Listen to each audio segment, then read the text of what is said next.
வணக்கம் சாதனையாளர்களே. பகுதி 4ல் 500 குறித்த ஒரு மதிப்பெண் வினாக்களை பற்றி பார்க்கலாம். 500 ஒரு அகநூல். திணைக்கு 100 பாடல்கள் என 500 பாடல்களை கொண்டது. 3 அடி சிற்றலையும் 6 அடி பேரலையும் கொண்டது. ஒவ்வொரு திணையும் 10 10ஆக பிரிக்கப்பட்டுள்ளது. ஒவ்வொரு 10ம் பாடலின் பொருள் அல்லது பயின்று வரும் சொல்லால் பெயர் பெறுகிறது. பாடிய புலவர்கள் 5 பேர். மருதம் ஓரம்போகியார், நெய்தல் அம்மூவனார், குறிஞ்சி கபிலர், பாலை ஓதலாந்தையார், முல்லை பேயனார். தொகுத்தவர் புலத்துறை முற்றிய கூடலூர் கிழார். தொகுப்பித்தவர் யானை கட்சை மாந்தரஞ்சேரல் இரும்பொறை. கடவுள் வாழ்த்து பாடியவர் பாரதம் பாடிய பெருந்தேவனார். ஐங்குறுநூற்றின் கடவுள் வாழ்த்து சிவனை பற்றியது. 1903ஆம் ஆண்டு இந்நூலை உ.வே. சுவாமிநாத ஐயர் முதலாக பதிப்பித்துள்ளார். இந்நூலின் மூலம் அறியப்படும் செய்திகள்.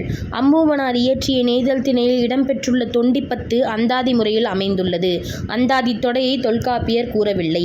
சங்க இலக்கியத்துள் உள்ளிறையும் இறைச்சியும் மிகுதியாக இடம்பெற்றுள்ள நூல் 500. ஆதன் அவினி என்பவன் ஒரு சேர மன்னன். மத்தி என்பவன் கலார் என்னும் ஊருக்கு தலைவன். ஊரினும் பெரியது பேரூர், ஊரினும் சிறியது சிற்றூர்.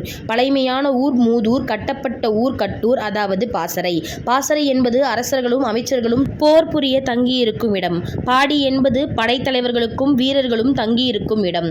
பாசறை, பாடி வீடு, கட்டூர் மூன்றும் ஒன்றே என்பாரும் உண்டு. திங்களில் இளமகளிர் குளத்தில் நீராடி நோன்பு இருப்பர். 100,000 என்பது எண்ணுப்பேருக்கு மேலாக தாமரை, வெள்ளம், ஆம்பல் என்னும் பேரெண்களும் இருந்தன. 500 குறிக்கப்படும் பேரெண் வெள்ளம்.